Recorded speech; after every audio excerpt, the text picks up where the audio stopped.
उपमुख्यमंत्री अजित पवार आणि धनंजय मुंडेंनी वर्षा निवासस्थानी घेतली मुख्यमंत्री फडणवीसांची भेट। भुजबळांच्या शपथविधीनंतर तिघांमध्ये तासभर चर्चा। मुंबई उपनगरासह उल्हासनगर, अंबरनाथ, बदलापुरात मान्सूनपूर्व पावसाच्या सरी। ठाणे जिल्ह्यासाठी पावसाचा येलो अलर्ट, तर अनेक भागात वाऱ्यामुळे झाडं कोसळली। राज्यभरात वादळी वाऱ्यासह पावसाची हजेरी। कोल्हापूर, पुणे, जालना, रत्नागिरी, जळगावसह हिंगोलीत मुसळधार पावसानं झोडपलं। मान्सूनपूर्व पावसामुळे आतापर्यंत 23,331 हेक्टरवरील पिकांचं नुकसान।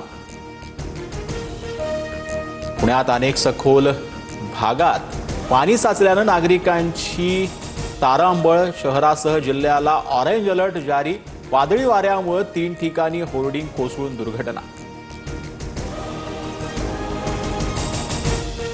कल्याणमध्ये सप्तशृंगी इमारतीचा स्लॅब कोसळून दुर्घटना। ढिगाऱ्याखाली अडकून 6 जणांचा दुर्दैवी मृत्यू।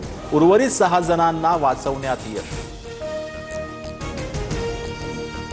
मंगळुरूत अवकाळी पावसाचा हाहाकार। ऐन उन्हाळ्यात रस्त्यांना नदी नाल्याचं स्वरूप। नागरिकांसह वाहनधारकांची तारांबळ। अनेक भागात पूरसदृश परिस्थिती। रहिवाशांना सुरक्षित ठिकाणी हलवलं।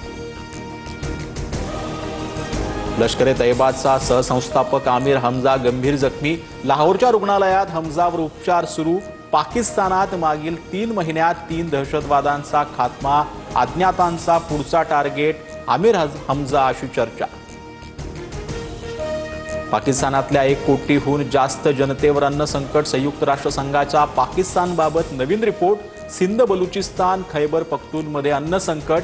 महागाई आणि बेरोजगारीचाही कळस। सैरभर झालेल्या पाकिस्तानकडून स्वतःच्याच नागरिकांवर ड्रोन हल्ले। वजिरिस्तानमधील ड्रोन हल्ल्यात 4 लहान मुलांचा मृत्यू। पाक लष्कराविरोधात वजिरिस्तानमध्ये संतापाची लाट।